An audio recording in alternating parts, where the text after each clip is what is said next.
Okay, I'd like to call the executive meeting to order. We'll start with the Corporate and Residential Services Committee. I would like to begin by acknowledging that we are in Mi'kma'ki and the district of Spaganagity, the ancestral and unceded territory of the Mi'kmaq people. East Hants further acknowledges the 50 African Nova Scotian communities whose 400-year history have contributed to the province's culture, history, and legacies. We are all treaty people. I'll be looking for the approval of or amendments to the agenda of all subcommittees. Moved and seconded. All those in favor? Aye. Motion is passed unanimously. Next, I'll be looking for the approval of the minutes of November 12th, 2024. Moved and seconded. All those in favor? Aye. Motion is passed unanimously. The first item on our agenda this morning is new employee introductions. CAO, will you be taking that?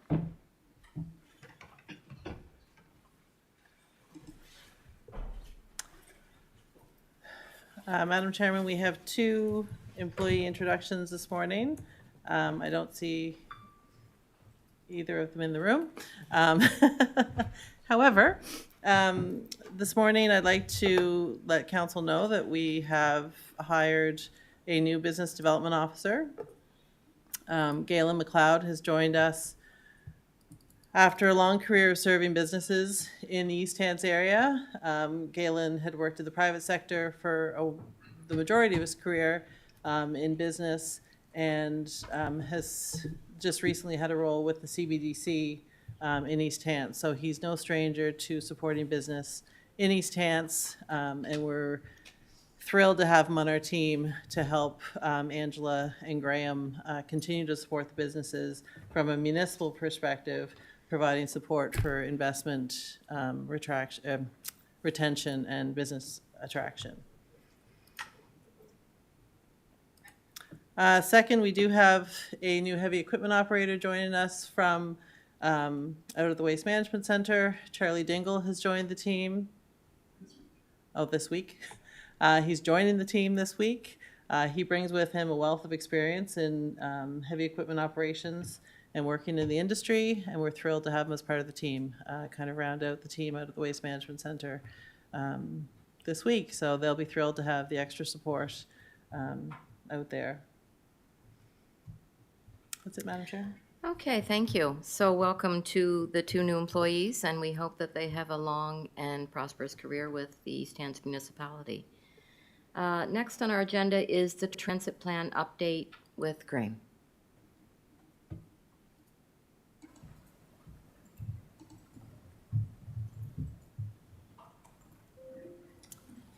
So good morning, Madam Chair, and through you, Madam Chair, good morning, councillors. We're here this morning with the transit business plan for council's consideration.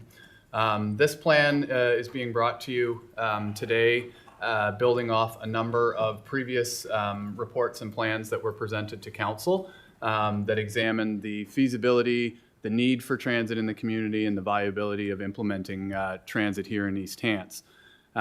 Starting back in 2012, this is now the sort of fourth version of the transit business plan for council. And this plan this year was funded through the generous support of the province and the JRTA in part. The report itself examines, as you'll see, and we have our presenter WSP here, David, is going to walk you through the operational model, the routing of the proposed transit, and sort of the operational and financials of doing that here in the community. As part of this, as the community rider, as you'll see, is a key component of this plan, and could be a key operator of this model if council chose to go that way, as you'll see through this report.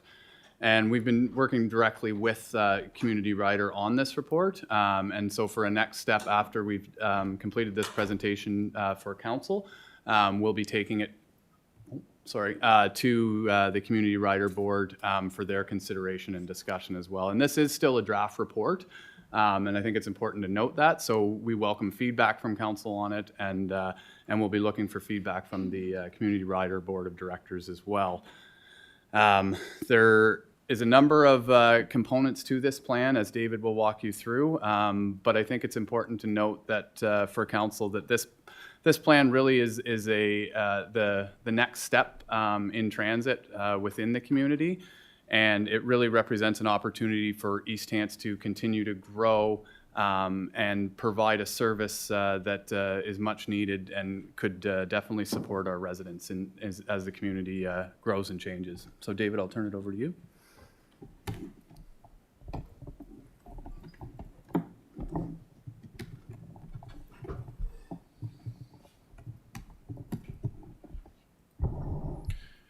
Thank you very much, Graham, and thanks, Madam Chair. I'm quite excited to share the results of the work that WSP has done in coordination with your staff. As Graham, I'll wait for the slide to get up there. Oh, I think it's your presentation.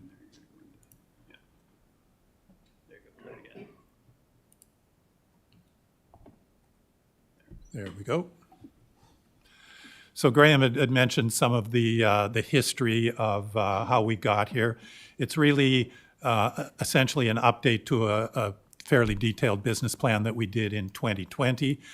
There was some thought that there were some fairly significant changes that required updating, including the presence of a new interchange at Lance, some growth opportunities that have occurred in those 4 years, and additionally some new technology in terms of transit buses, specifically with battery electric buses, which in 2020 were really just very gradually being introduced, but now they're getting to be more and more in demand and an important part of a transit plan.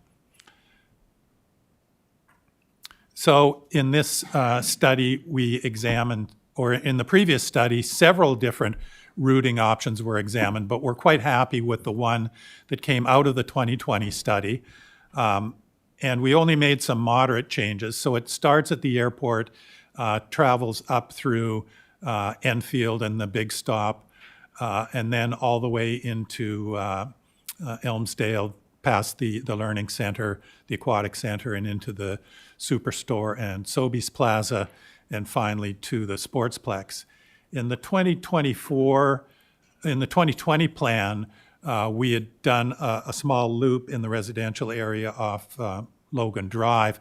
In this plan, we've recommended abandoning that in favor of doing a loop through the developing Clayton lands, where there's a really strong potential for a market of transit ridership, and we kind of document the reasons for making that switch in the report.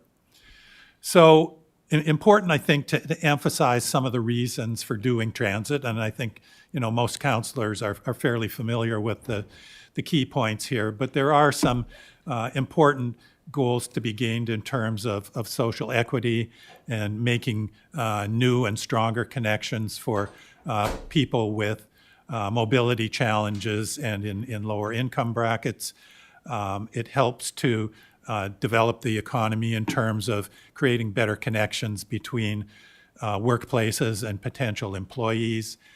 There's some strong role to play in transportation demand management, and then the environmental impacts, reducing noise and exhaust, and that can be done even more soundly with battery electric vehicles, and even issues like social issues like lack of housing. There is some ability of transit, because it strengthens the connection between where the residential areas are and the employment centers, can make a better ability for housing throughout the region to meet the needs of the people using the system. We did some comparisons between what it is we're planning and other systems in operation in Nova Scotia. So it's fairly similar because we'll have one bus on the road doing 60-minute service. It's quite similar to 4 other systems in the province that are single bus and 60 minutes. And one of the interesting things about those 4 transit systems is of the 2 different models that we're looking at, either operating it by the municipality or operating it through a not-for-profit on-demand service. 2 of them, Town of Bridgewater and Town of Yarmouth, operate the transit service themselves, and the other 2, Pictou County and Antigonish County, use their on-demand service provider to do that for them. So there is some history of both models that we can draw on. There are some different similarities, I guess, to King's Transit. The other 4 systems are a 1-hour loop that goes through town. What we're proposing to provide in East Hants is a little different. It's an out and back service. It goes out one way and back the same direction. Plus, there's connectivity to another system. We'll be connecting to Halifax Transit and providing, potentially a large area of coverage for people looking for specific destinations. King's Transit is like that. It connects people throughout the valley in a large area. So there are some similarities to both. King's Transit is a much bigger system. It has 7 buses on the road at one time as opposed to 1.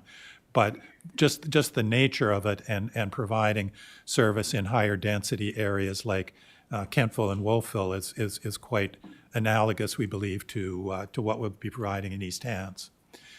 So we did go through an analysis process, not because there was a lack of it in the first study, but because we're introducing the notion of battery electric buses. There are some strategic things that have to be done because a battery electric bus typically does not have sufficient battery range to do a full day of service.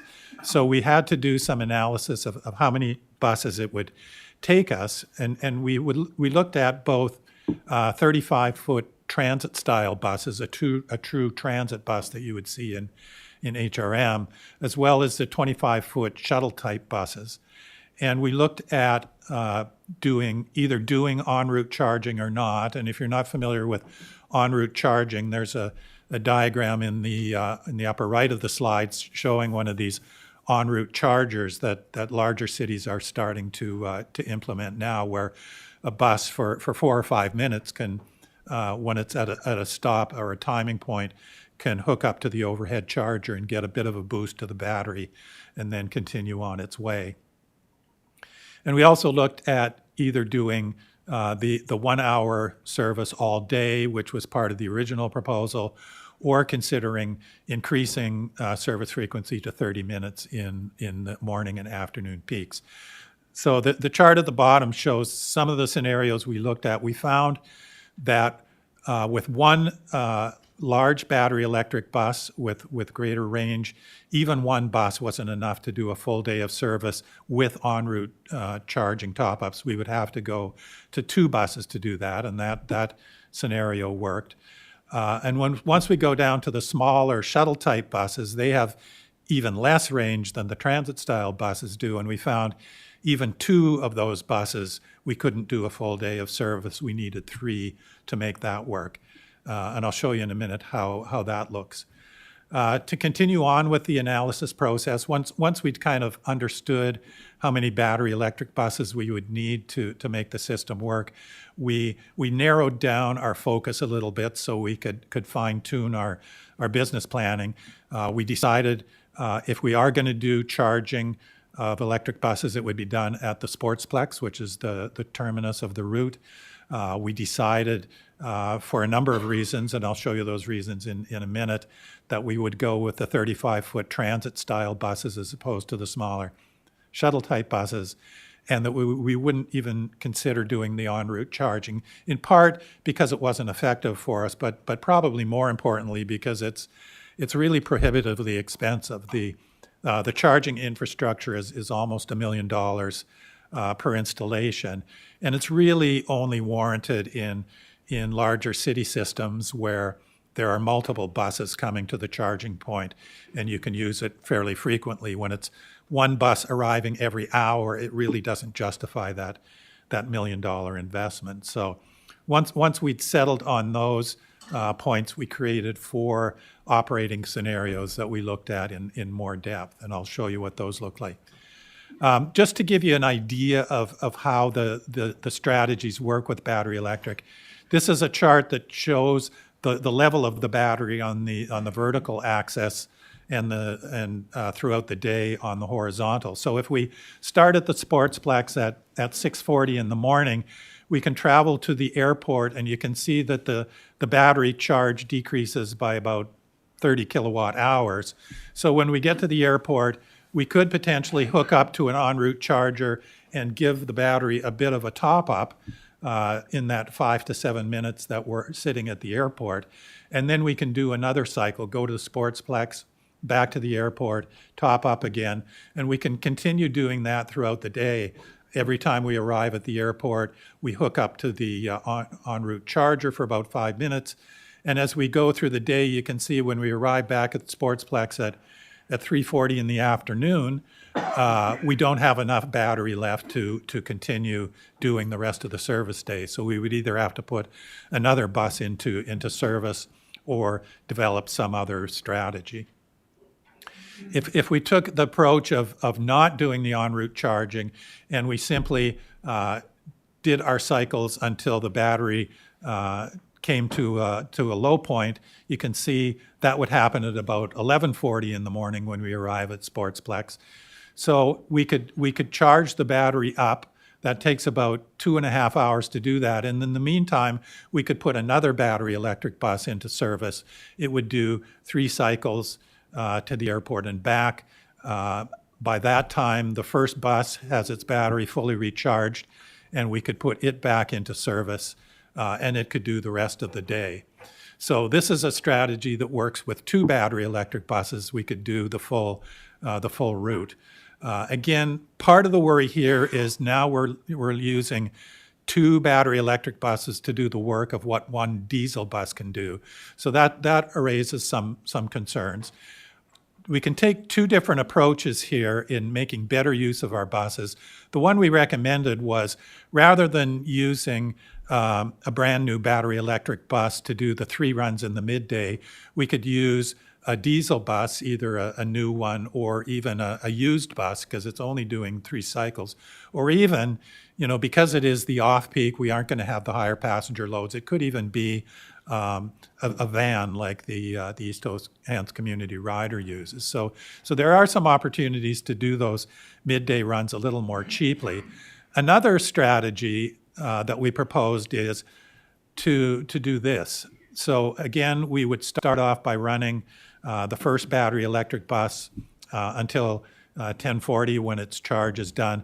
But rather than the second battery electric bus sitting there doing nothing, we could put it into service during the morning peaks and provide service every half hour instead of service every hour. So now, as the first bus leaves the airport to return to Sportsplex, the second bus leaves the Sportsplex going in the other direction. So they'll cross halfway through the route and just keep alternating for 3 hours or 3.5 hours through the morning peak.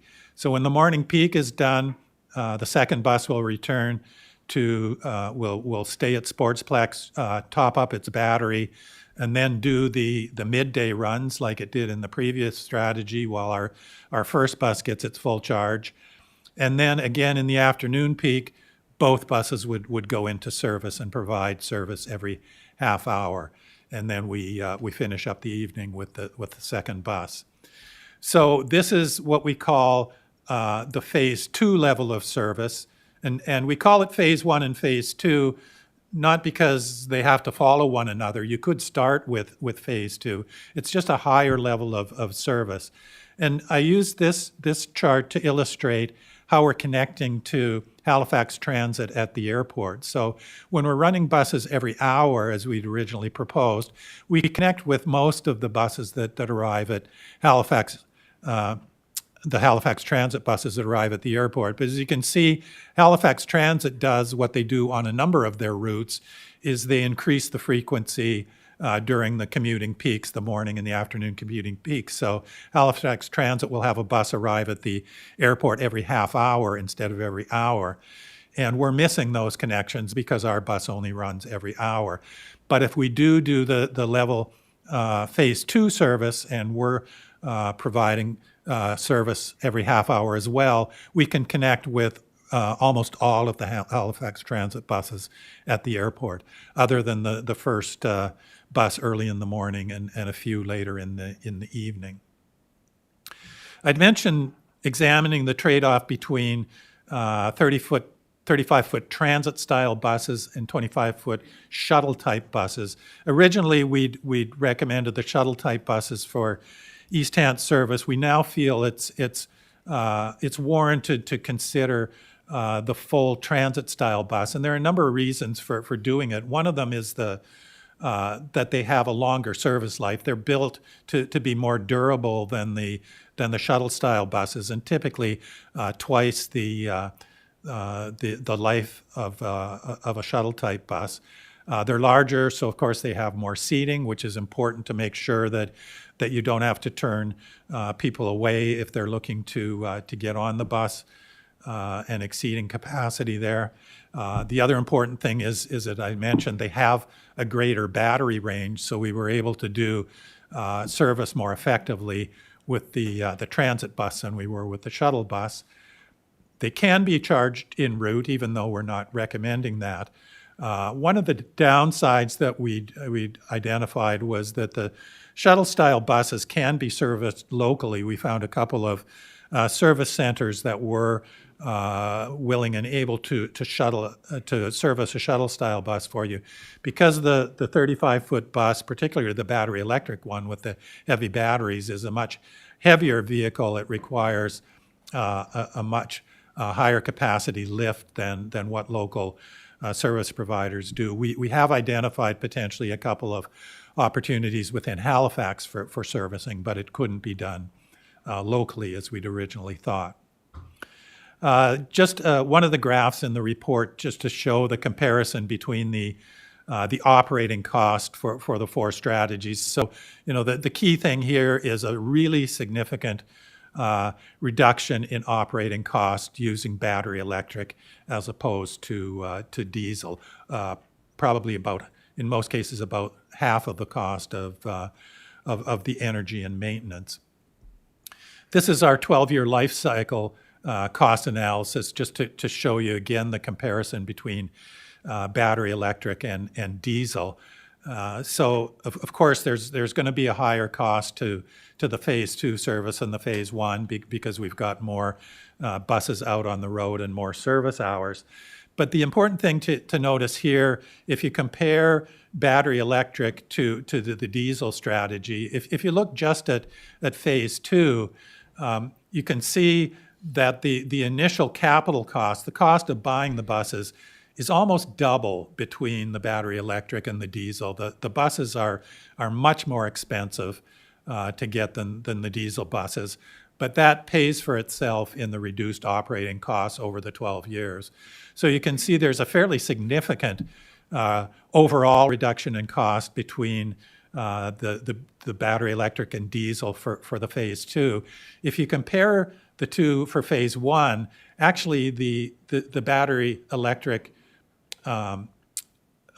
option is slightly more expensive than the diesel strategy. And the reason for that is because with our battery electric strategy, there's one battery bus and one diesel bus. So we are still using diesel for those 3 midday cycles. So there is that additional cost. But if you are intending to eventually ramp up the service level to the phase 2, it makes much more sense to be using battery electric than to be using diesel. So just a summary of where our recommendations are. We've modified the recommendation to suggest it's much more cost effective to be using battery electric buses as opposed to diesel. That wasn't the case in 2020 when we looked at it. We're recommending a move towards transit-style buses instead of the shuttle-style buses. That's what King's Transit uses in their system, and we feel it's relevant to what East Hants is proposing to do as well. As I'd mentioned, we did some minor route adjustments. Rather than going through Logan Drive in that residential area, our recommendation is go looping through the Clayton lands. We're doing a little loop through the Sobey Plaza. We just stayed on the main road in our original plan. In our discussion with Public Works, they would rather see us go into the shopping plaza than stay on the road, so we've included that. We think there's a really good opportunity to piggyback on what Halifax Transit has done with their mobile fare payment system in the city, and that we believe can be transported to other systems fairly easily. One of the other things that's happened since we did our work in 2020 is the creation of JRTA, and one of the things they've indicated to us is the notion of developing a public transit corridor along Highway 102 between Truro, the airport, and downtown Halifax, which could either be a bus on Highway 102 or a train on the CN main line. Either way, we think there are some really good opportunities for our East Hants service to connect with one of those, either at the big stop or where the rail line crosses at Station Road. We're working with Sportsplex to develop a strategy for charging our buses there and integrating that into their parking area. So in general, our recommendation is to begin with the implementation of the Phase 1 hourly service using a battery electric bus and one diesel bus to supplement that, eventually proceeding into the Phase 2 level, and also to enter into some discussion with East Hants Community Rider about the operation of the service using the numbers we've developed as a starting point for negotiating a grant for service. We did some fairly careful ridership projections in our 2020 study. We think those are still relevant, that we can generate approximately 20,000 trips a year with $47,000 in revenue. We base those numbers on similar systems operating in both Nova Scotia and elsewhere throughout Canada. I put that second bullet in to say that if anything, those estimates are conservative. We believe that just the type of routing that we have in East Hants compared to other systems is has the potential to generate more ridership than what other systems do, and also because of the connectivity to Halifax Transit and reaching a much broader base of employment and destinations. And then, of course, as the Clayton lands develop, that can produce even greater density of trips in that area.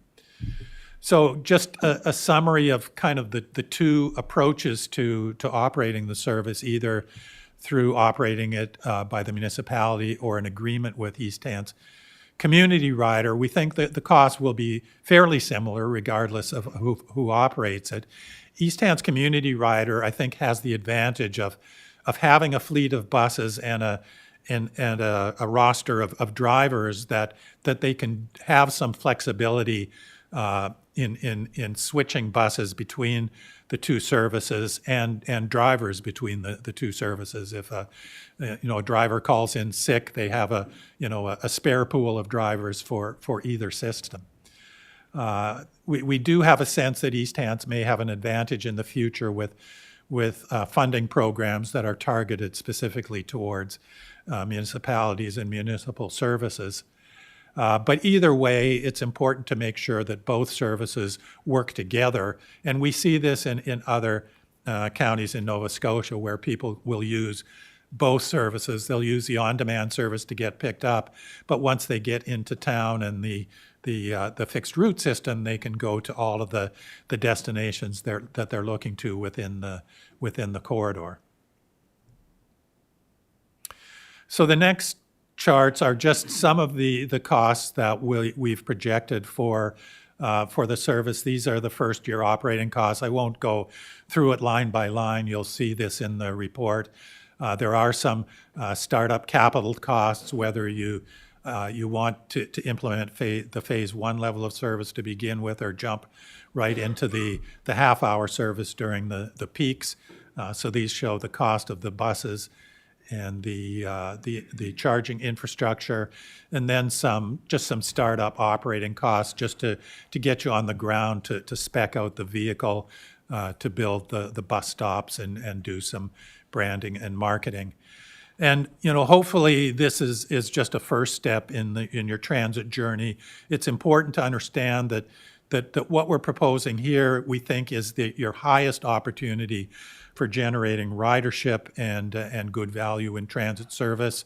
But there are other corridors that could be added on and linked either to this as a baseline service, or linked to other components of the Halifax transit system, such as the service provided at the Sackville terminal. So, hopefully once this is up and running and is proven to be popular and productive, there are some other things that can be considered in the future. So that's just a high-level summary of what you'll find in the report. I'd certainly be welcome to dig into any specific areas that any members of council are interested in exploring. And I think, sorry, through you, Madam Chair, just to add to that, I think maybe what we'll do is, if there's questions for David, we can answer those, and then I can chat just a little bit about sort of the next steps and when council could expect to see sort of the financial analysis come back to them, and where we go from here. So I'll just leave that open. Thank you. Thank you very much for the presentation, and we've got a few people who have some questions, so we'll start with Madam Warden. Thank you. Just looking at, and thank you, very comprehensive report. I'm not seeing anything there. We're going to have a storage place for these buses to sit. We're not going to leave them out in the weather overnight when they're not running, right? Is that included in this cost somewhere, or is that an over and above? The recommendation is to leave them outside overnight. That's what most of the services do now.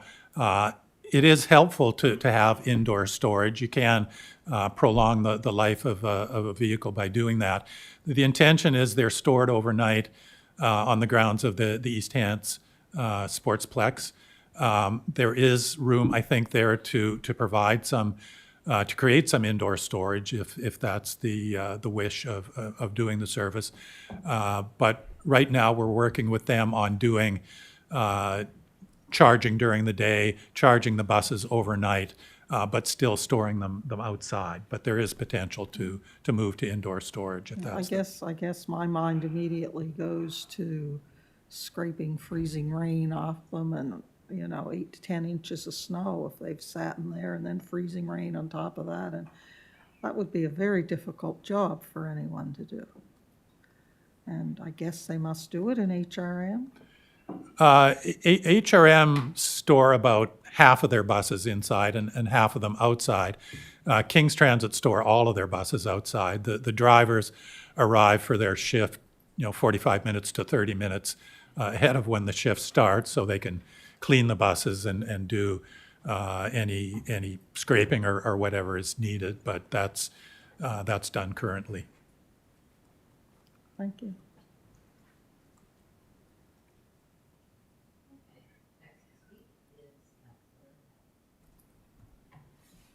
Me, did you say?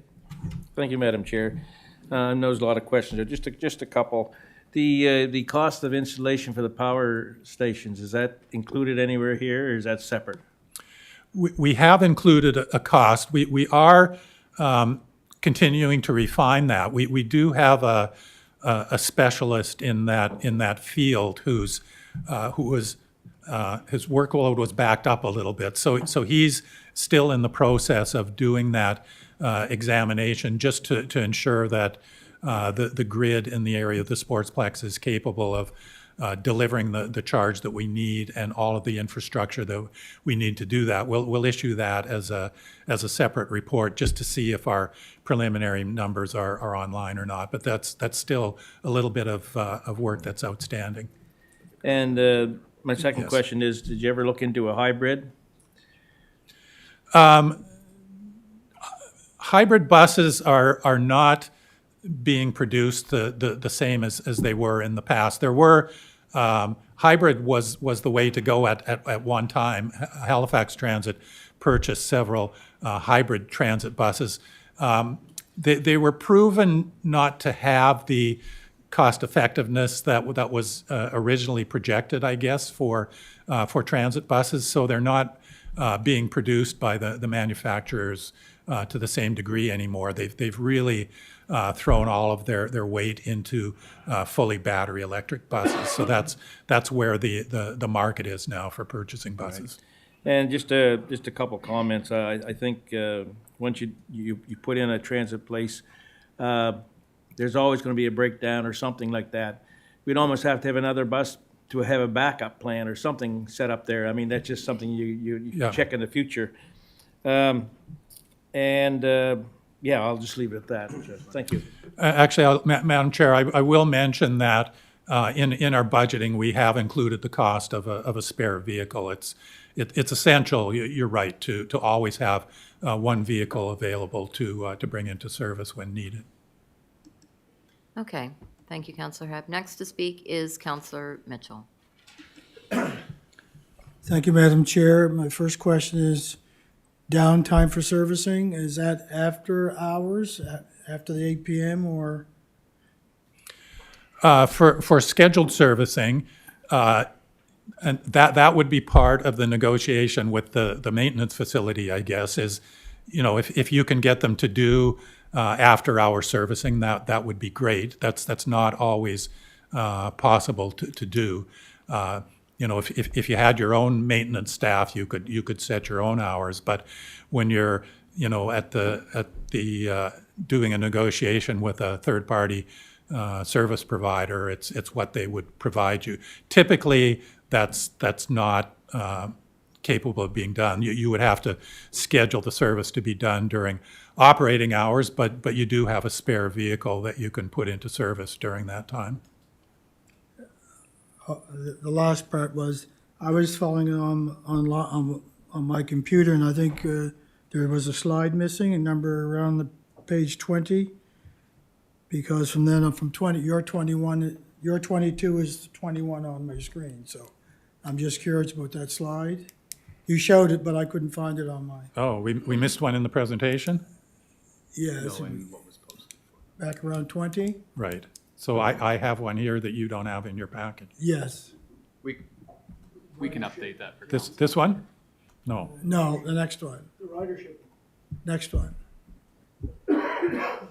Oh, yeah, my apologies. Yeah, That's okay. that was a late addition before I produced the PDF file. My apologies. Okay, that's all, thank you. Thank you. Next to speak is Councillor Merriam. Chair, and thank you for the presentation. It's very interesting and exciting. I should mention that I am a regular, frequent user of the 320 service, so oftentimes I catch on either by parking at the airport or in Fall River. So as some people may or may not know, that service, once you hop on, say from the airport, you're probably looking at, I don't know, an hour roughly to arrive at Scotia Square.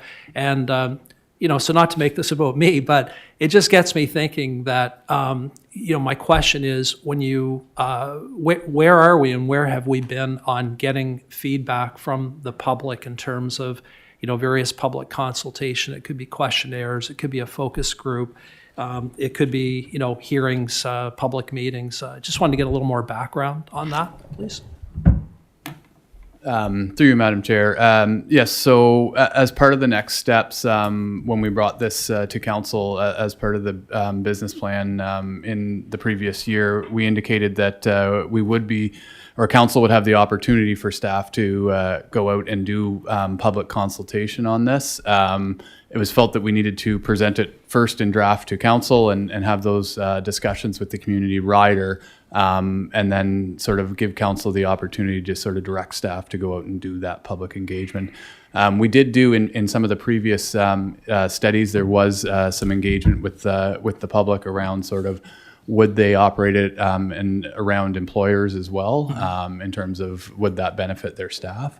But in terms of what I think you're referring to in sort of public open houses, no, we haven't done those yet. Those would be part of the next steps that we can talk about. Thank you. And have we, through, could be questionnaire, survey, have we up to this point at all engaged feedback from the public on desired routes, scheduling, that type of, I guess to put a fine point on it, do we see this service as being kind of a catch-all for, commuters and for, local access, people getting from their house to the shopping, or is there something a little more targeted? So I'm just wondering, have we at all surveyed the public to see what they want? Through you, Madam Chair, no, we haven't distributed any surveys. Like I mentioned, there was some work done around employers and when those shifts started, including speaking with the airport as one of the largest employers, but as well as Shaw and others. So in terms of the destinations for East Hants, I think within the corridor region that this pilot service is proposing, it covers off most of those local destinations or employment centers, as we refer to them, in order to distribute the residents to those employment centers. But as far as a sort of a survey asking or seeking feedback on the proposed route, no, not yet. Thank you so much. Thank you, Councillor. Next to speak is Deputy Warden McPhee.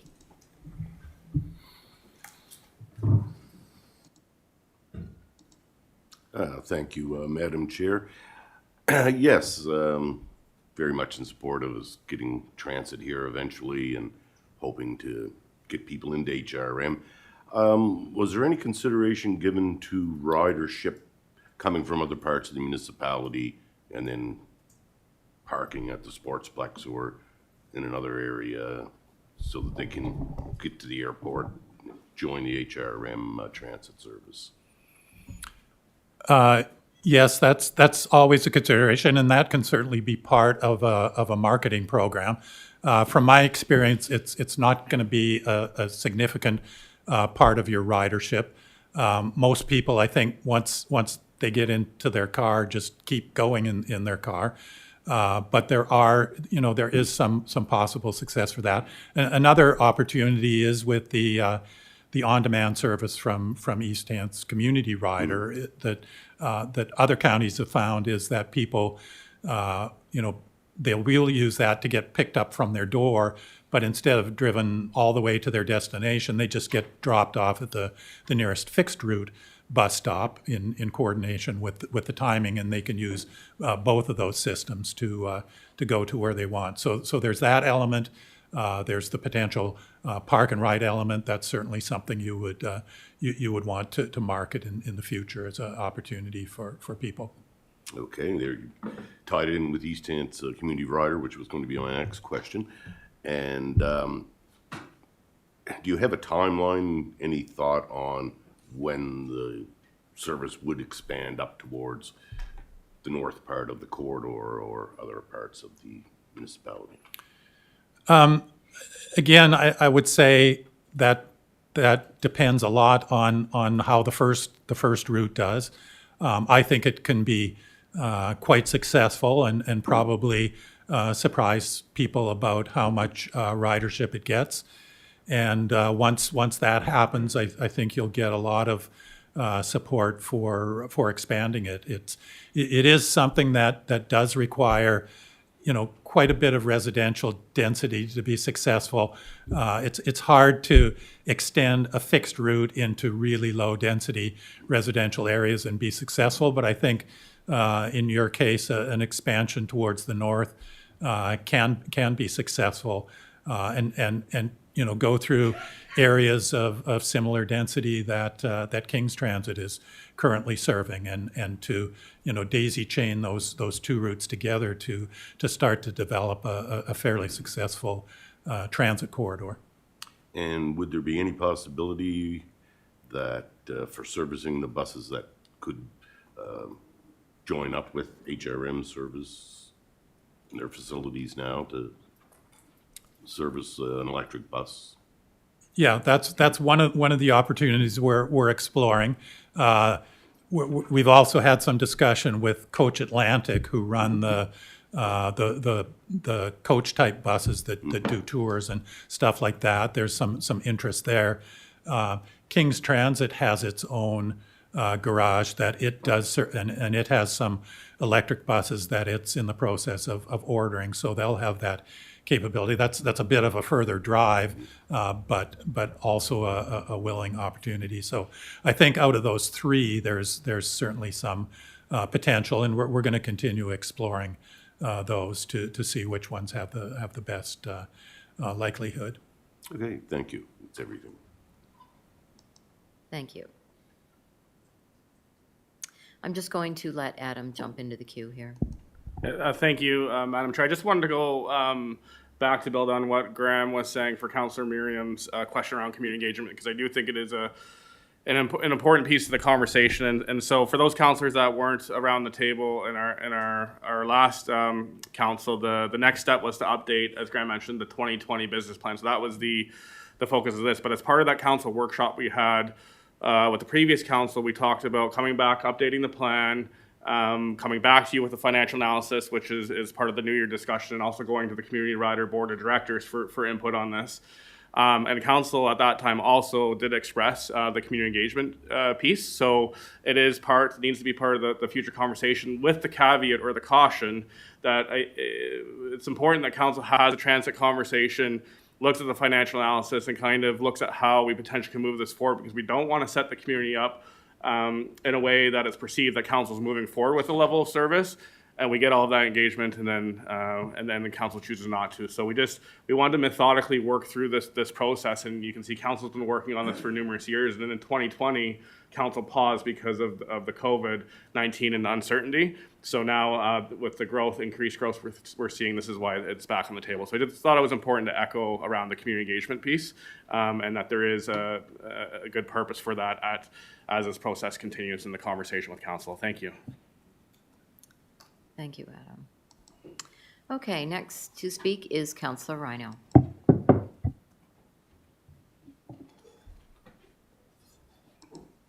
Thank you, Madam Chair. I can only imagine how the people felt when we went from the horsepower to the internal combustion engine, because that's the way I feel right now. I guess one question is, and I think you touched on it just briefly, would be the technicians for an electric bus.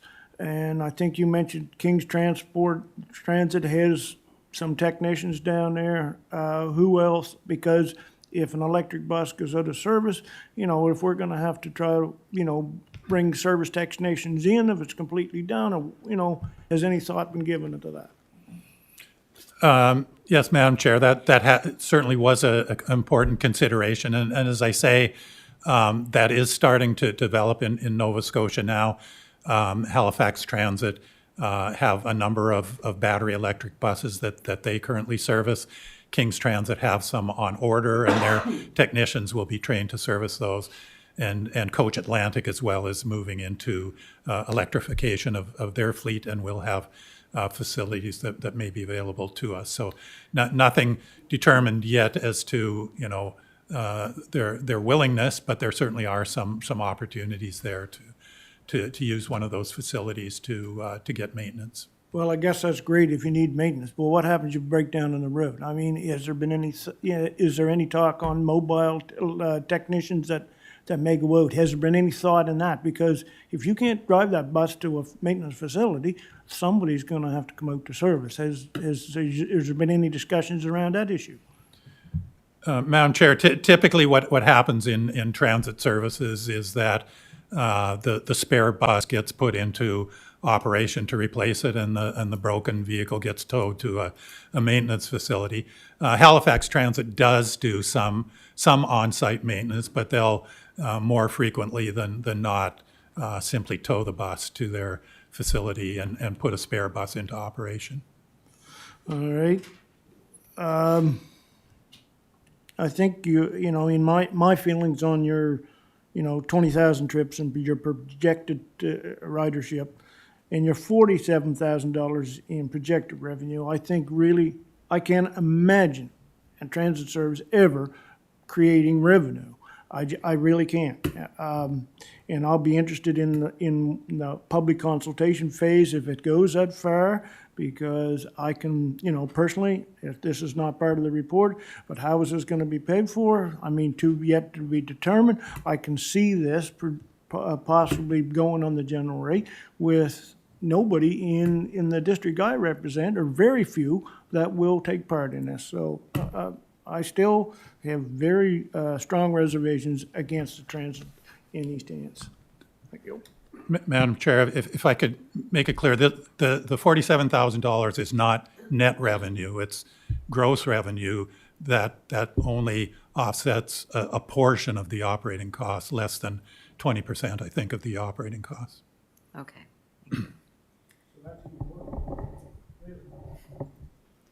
Okay, is that everything, Counselor? Okay, next to speak is Counselor Perry. Thank you, Madam Chair. Yeah, no, to go on Councilor Rondo, like, there is no transit company in the world that makes money.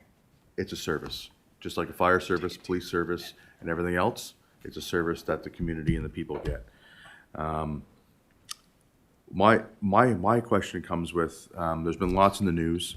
The city of Edmonton had major issues with their electrified bus fleet. North Carolina, South Carolina, and Virginia also had major issues with their bus fleet, where they have a lot of electric buses sitting around, they pay millions of dollars worth, that are undrivable, and the insurance does not cover them for a total loss in that regard. So that's one of the things I think that we really have to look at is the warranty and and stuff like this. The other thing is we've all seen electric vehicles with fires. They burn. We'd have to make sure that the fire service is equipped to handle a fire on a bus that is electrified, just as they're currently going through the situation of learning and being equipped to handle vehicles that are electrified. This battery is much larger than anything that's in a car. So these are all other considerations that need to be at the table. They're not barriers, they're just considerations that have to be part of this plan, because we have to make sure that not only are the buses on the road and they're running safe, but if anything does happen, we have the appropriate measures to respond and keep the individuals on the buses and even the property safe as well. Now with buses, there are only going to be certain towing companies that have the capacity to haul a bus. So that would again be another third-party contract that would have to be done. And cold weather range loss. If you have any, is it a 20% in cold weather? Is it a 15%? Because I do know personally with my electric vehicle that it loses. It's stored outside and loses quite a bit even when plugged in before I take off. So is there a percentage that's known with these newer electric coach buses that is lost in cold weather operation versus fair weather? Madam Chair, that was certainly a consideration in our analysis. There is a percentage. I don't know what the typical percentage for transit is, but we did apply one. Okay. And all of our analysis on range and capability of each bus is based on that lower wintertime range. The other thing I'll mention is that over the 12-year life cycle, the range also decreases in the battery. So that's part of the analysis as well. So we are aware of those constraints and have included that in the analysis. And just to comment on the whole battery electric thing is, the counselor is right. There were some companies who were on the leading edge of purchasing did experience some challenges and difficulties. We're hoping, we're beyond that now. It is becoming a major part of the bus market now is the battery electric vehicles and are starting to be proven a little bit better. So part of the reason why we didn't consider them in the 2020 study is because they were leading edge at the time, and we didn't think that was a prudent investment. But I think, now 4 years later on, I think, hopefully we're past that. Yeah, and that's kind of like these fleets that are out of service and stuff. Some of them are from 2023, 2022. There is a couple from 2024, but it really comes down to procurement, right? Ensuring that whatever vehicle you procure has the track record that's out there, which then can have a cost inflation or even deflation, depending upon where the model comes from. No, I believe that transit is going to have to happen. We are at a point in time that parking, anybody who has to commute now, there's no more free parking anywhere. People are paying hundreds and hundreds of dollars of parking. Fuel costs are only going up. Congestion is high. One of the things, looking at this moving forward, we definitely do need to have some sit-down conversations with HRM and understanding what their plan is. Because in talking to some people that I know in HRM, like they're looking at expanding their link network to different nodes as well, which for those who are familiar with the link network is when you get on a bus at a link network, that bus only picks up there and only drops off at the downtown corridor area of Halifax. So it doesn't stop, and your transit time goes from being well over an hour to severely reduced just based on basic traffic going in. So those type of options and those type of flexibilities and schedules and where those link nodes will go will definitely have an effect on ridership and people who can use it. And that's something that as the JTA continues to work, I hope that they engage all parties concerned in that to ensure that those nodes, some of them are even put a little farther out to allow the catchment areas to have that location. Because I know right now, at least almost a dozen people that live in my area in Mount Uniacke that drive to the link terminal in Lower Sackville, catch the bus and go downtown because of the parking restraints that are down there currently now. And $300 a month for a parking spot, and you're not even guaranteed it half the time when you go down there. So these are the type of constraints that I think are going to face our residents. And transit is a service, and I think the funding for it and everything else, that is a big conversation that we have to have, and we have to look at how it can service and what we can offer all areas of the municipality to be able to access it and use it efficiently. That's all I have right now. Thank you for your presentation. It is some good background information, and I'm sure at our next workshop we'll have lots more conversations. Thank you. Thank you, Councillor.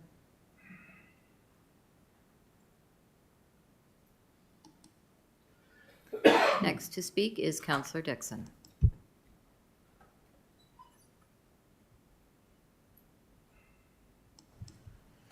Thank you. Through the chair, I guess Councilor Perry mentioned the comments about fires, and being in the fire service, that to me is a great concern, because if a bus was to catch on fire at the sportsplex, you could possibly lose all three and damage to the building because of these electrical fires.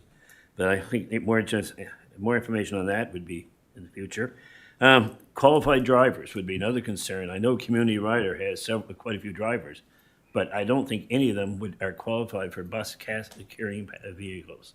So that would have to be addressed with them, because they're running 8 passengers. We're looking at multi-passengers, which is a different license. Just some concerns for future. Parking at the sportsplex, adding 3 buses. The parking is short there now. With large events or parking on the highway, there's issues, we have to look at that, as well as people dropping off to get the bus. Where do they park their cars? Excuse me. Another issue there, and I'm thinking this is 7 days a week, 7-day-a-week program. Madam Chair, our recommendation is 5 days a week 5 days. at this point. It certainly could be expanded, and that could be done based on results of public engagement or even as the service is operating, feedback from clients. But for starters, we've recommended 5 days. Okay. I know at the airport with youth, my parent has driven my kids to the airport a lot to work. It'd be nice to have them on the weekend, so at least it's being considered. And my final thing is anxious to hear more on the CN communications, what they're thinking of in the future. That would be it. Basically, that's all I have. Thank you. Thank you, Councillor. Next to speak is Warden Ralston. Thank you.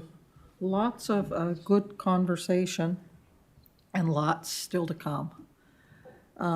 I agree that having transit, an ability to get from East Hants into HR and via transit is something that would be good, particularly in this area of the municipality. But it would be good everywhere, just perhaps not financially feasible. But having said that, I'm going to touch on a couple of things that Councillor Rhino and Councillor Perry said. And I think we haven't even began to look at funding. I personally think without funding assistance from other levels of government that this is probably something that's going to be extremely expensive for residents of the municipality. And I don't see it being feasible at all as an area rate somewhere, but we'd have to do research on that.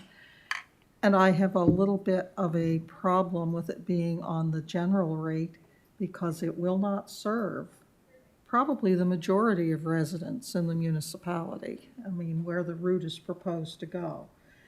And when we have introduced, and it is a service, and when we have introduced services in the past, I was here when we introduced green bins and green bin collection and the council of the day. There was discussion at that time, do we just send backyard composters to the rural areas and green bins to the corridor and the more, and we decided if we were going to offer a service that was going to be paid for in the general rate, that it should be equally available throughout the municipality. And that's why we were, very much at the forefront, I will say, of green bin collection everywhere. So there's going to be a lot of discussion on that, and there may be ways through that. There may be, service that could be offered from various communities to a hub, at certain times. I don't know what that looks like, but I just think that transit, there are certainly a lot of positives for transit, and I'm not arguing that. But when we get to that public consultation, I think you might be surprised. People are going to know what it's going to cost them on their taxes. And depending on what that number is, that may be fine for people who can get to that transit hub and use that on a regular basis very easily. But for those who can't, who are already paying significant taxes on everything, not just municipal, that may give them pause to say, well, I don't know. And so I think it's certainly worthy of further discussion. I'm certainly not against transit, but I still think there are a lot of questions and a lot of decision points to reach as to when it becomes, I hesitate to say nice to have versus need to have, because there is need, certainly. But what we're looking at and what we're planning as a pilot only meets the need of a certain number of our residents. And I look at the proposed expansions, and I think if we could come up with some proposed future expansions of this works that goes further out into the municipality, even though it is less dense, and not a daily thing even, perhaps, I don't know. But I think I live in Rawdon, And I think Halifax Transit comes out fairly far of the Beaverbank Road. And it's not that far from our end of the Beaverbank Road through there to where Halifax Transit comes. So I think there are other things to look at. I look forward to continuing the discussion. I think the funding piece is going to be critical and where this money comes from. And, yeah, so those are my comments. Thank you. Thank you, Madam Warden. Seeing no one left to speak, I'll just ask you to take the chair. So I've heard lots of comments and observations, and all pretty valid. I mean, we are at the preliminary stages of what would be considered probably soft transit at this point. And yeah, it sounds like it could benefit some people, and I guess, as Councillor Merriam alluded to, it will be interesting to get public input on this and where people see this really benefiting them. Just one comment I have to make about changing it from the Logan Drive or from Poplar down to the Clayton development.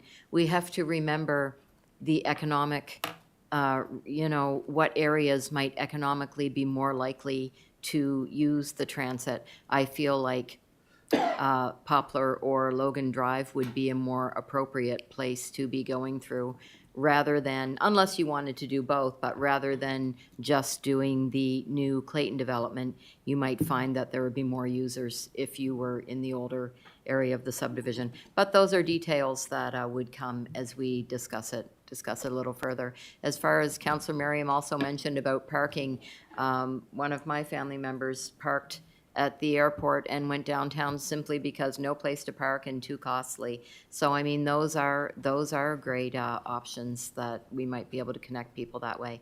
But it comes down to, money and what this would look like, how it will play out. But a really good presentation and a lot of food for thought. Thank you. And the chair back to you. Yes, thank you. Okay, so seeing no one left with any questions on this, thank you very much for your presentation. So there's, Oh, so sorry. Madam Chair, there is a motion there, yeah, for council committee.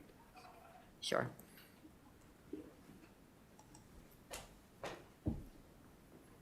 Warden Ralston, you go ahead. I'd just like some clarification. I've been kind of scanning through the executive summary and the business. Could we just have clarification? The motion that is suggested is to move forward with next steps as outlined in this business plan update. Could I just have those next steps spelled out, please?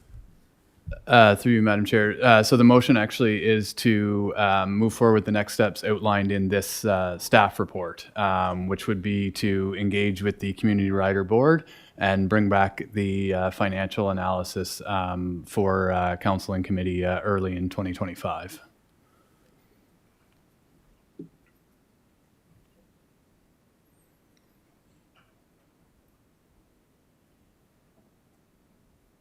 Okay, so we'll be looking for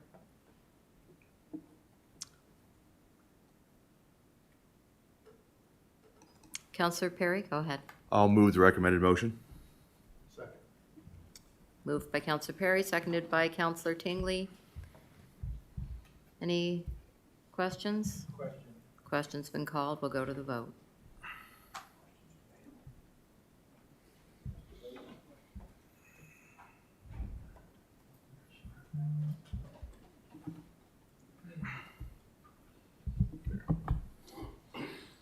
Get ahead of the gun. I do that all the time. And the motion has passed with a vote of 10-1, with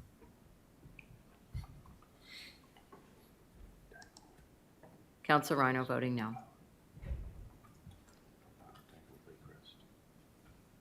Thanks, David.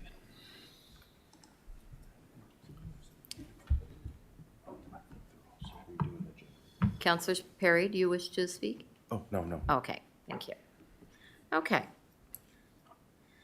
So our next item on the agenda is Mount Uniacke Business Park intersection upgrades with Graham.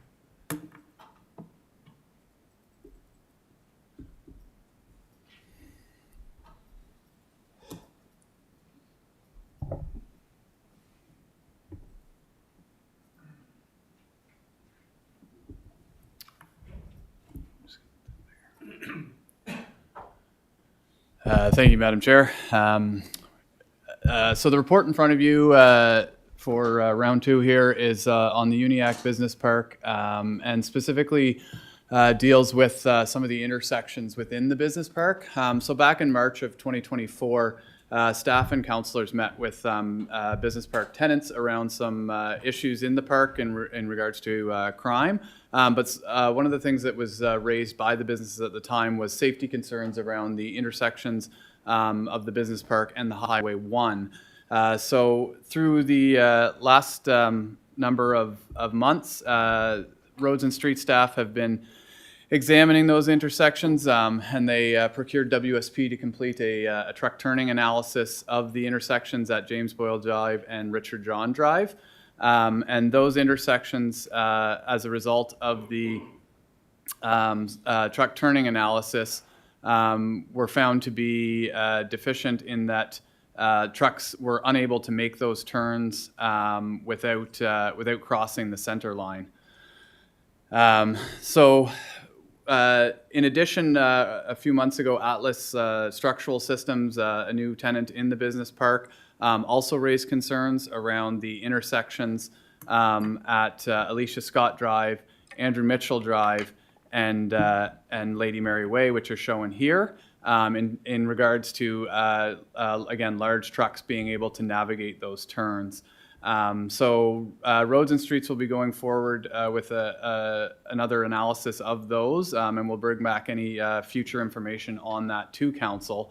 But specific to the Highway 1 and intersections at James Boyle Drive and Richard John Drive, there's an opportunity for council to direct staff to start the construction design for these two intersections in this fiscal year. There's currently no capital project for this, but staff have estimated a probable cost of around $500,000 to complete the upgrades that would be necessary to those intersections. And the staff report here today presents the opportunity for council to, in this fiscal year, move ahead with the construction design. So actually designing and sort of laying out what those intersection upgrades will need to be to better set us up for next fiscals and bringing forward a capital project to council on these intersections. So the estimated cost for that construction design is $30,000 for the Highway 1 intersections. And staff would be looking for this funding to be allocated out of the Business Park Land Sales Reserve to fund this project. And the recommended motion's in front of you there. Okay, thank you. First to speak is Councillor Perry. Thank you, Madam Chair. Yeah, this is definitely needed and long overdue. Anything from a box truck and larger across the center line to get to exit out of these business parks. It's not like a business park here, we have a right-hand turning lane where you can just ease off and go. You don't have that. You have to cut way out, and especially now where we do have large industrial businesses in there that have large trucks, and you know, they're paying lots of taxes and they're having a hard time moving safely. There's been big concerns from their drivers as well. They don't like crossing out across the center line, and especially with winter conditions coming as well. So I will move the recommended motion, but I will wait and give my fellow councillors opportunity to speak before we do that. No, I'm not moving it right now. Not right now. I'm letting other councillors speak. Thank you, Councillor. Next to speak is Councillor Hebb. Thank you, Madam Chair. Having driven a tractor trailer for a few years, there are a lot of government highways out there where you have to cross the center line to go from one road to another. As Councillor Perry mentioned, the Park Road out here, it's great if you're turning right. If you go turn left to go north on 214, you're going to be crossing two center lines there to get out there. This is a government highway. If you go down to all the intersections, there's a stop bar back on the traveling on number 2 when you come out 214 to go towards Enfield, 53-foot trailer, you cannot make that turn and stay within them lines. You just can't. You've got to go over the lines to do it. And these are government highways. The truckers today are supposed to be professional drivers. They come out there, and I know when I was driving, you made sure there's no traffic coming when you made that turn. And to spend $500,000 to fix these up because of drivers having concerns, even in the business park, the amount of traffic that's in there is not that great. So you have the visibility to see when you can turn and when you can't turn. And I honestly, I don't think this is a good way to spend taxpayers' money on something like this, when drivers should be able to do this without any problems. And that's all I got to say. Thank you. Thank you. Next to speak is Councillor Musa. Thank you, Madam Chair. Well, to Councillor Happ comments, right here you have a set of light, so you stop, there's no upcoming traffic going 70, 80, sometimes 100. We try with the public work, they won't lower the speed, like whatever, for some reason.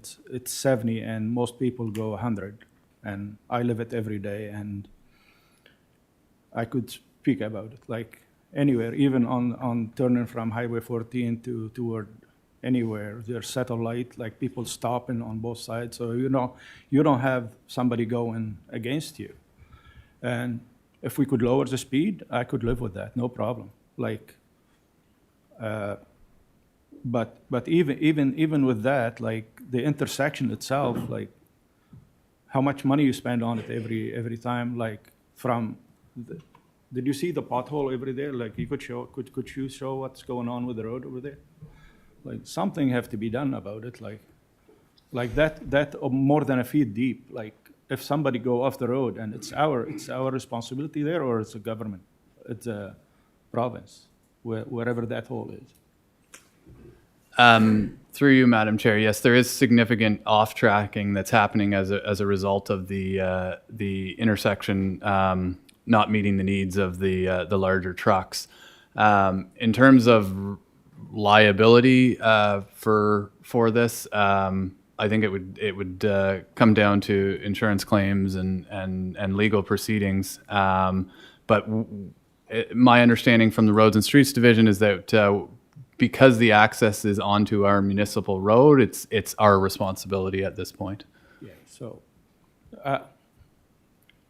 I don't want to spend $500,000 too, but we got to do something about this. This may, like, no matter what you do, like unless you take probably 10 feet of the other property, which is fenced already, and it's going to cost a lot of money, and remove the pole and stuff and make it wider, but at least pave this part this way. It doesn't make a big concern for, like, I think in the last year we did about 10 times send a whole crew there to fill those holes. If not, I don't know what to do about it, but I like to hear some other councillor point too. Thank you. I'm just going to let Jesse weigh in on this.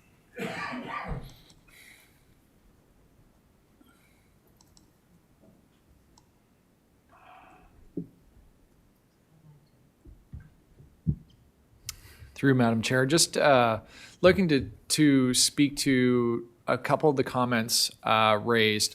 The picture above, I wanted to highlight that the municipality has engaged in some work. We extended the culvert at that location. That is the extended culvert in an attempt to minimize the wear. That whole picture right there, I've actually seen that much worse, and we're reoccurrently going back to that location. It is our responsibility because we as a municipality sought to connect to Highway 1 at that location. We put in a request to the province, so we're responsible for that ongoing maintenance of the connection.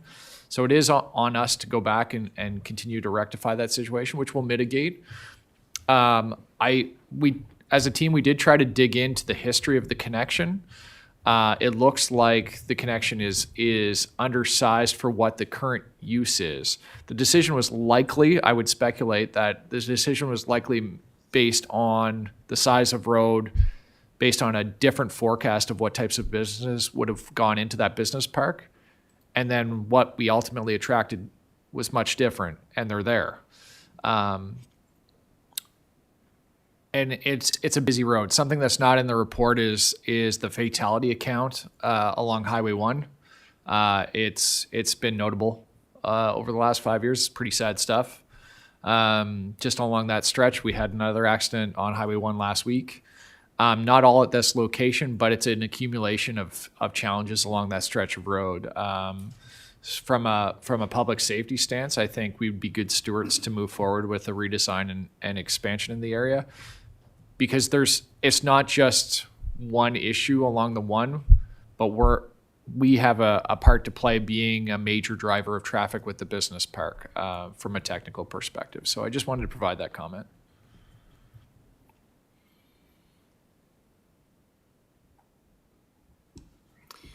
Next to speak is Councillor Rhino. Thank you, Madam Chair. Few questions there. I tend to agree with Councillor Hibb on the tractor trailers. I don't care what you put in there. You're gonna go across that center line at some point.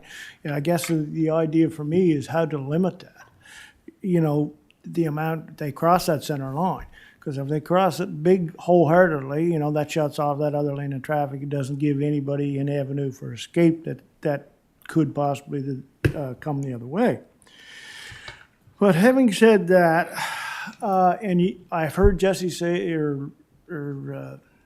Jesse say that it has been expanded already. It's been widened out already. What I see there is, can we pave in that shoulder?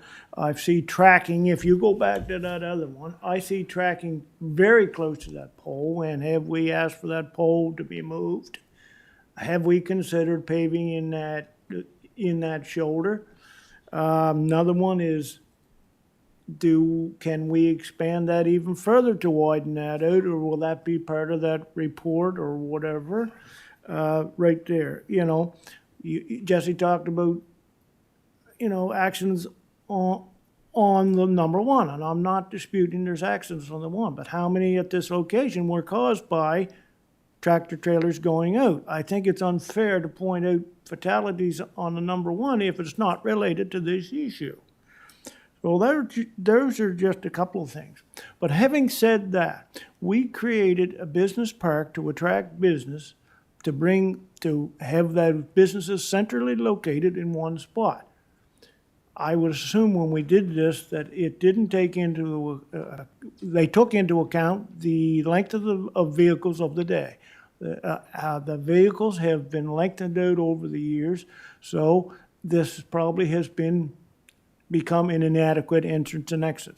But having said that, if we created this to attract business, I think it is our responsibility to maintain and keep at a proper risk, the risk at a proper acceptable amount by maintaining a proper exit and entrance. So there's a few questions in there. I'd like to see what the answers are. Thank you. Through Madam Chair, staff have talked about some temporary action. We don't believe it's going to hold. Just from our attempts, we need to do something more substantial. The pole itself is in the way. We know that, and what is good is the province is willing to collaborate when the time comes in the future with us, because they can put a request in for Nova Scotia Power to change locations of poles, or telecoms. That might be telecoms, because it's within the right of way, and they would help us in coordination the relocation of that pole and a change. But we would want that designed based on the weighting and loading. We've got to figure that out. I'm concerned about the stability of the side of the ground so that it can hold the weight of the vehicles. Right now, what we've seen is, no matter what we've done, is it just continues to push off into the ditch. and something more substantial is thought to be needed at that location. Okay, I don't disagree. You have to have a sub-base there that will take the weight. That's no question in that. If you don't have a sub-base in place, then your top layer will not stay. What you're getting here is asphalt. 4 inches of asphalt won't cut it here, right? You have to go deeper with a good base.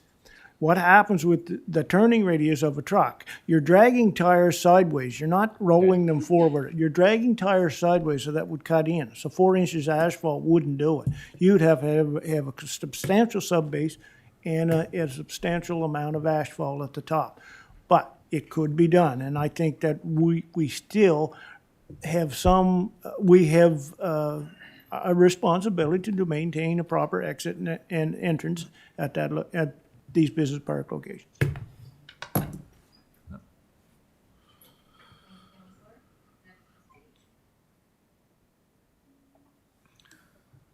Is Councillor Perry.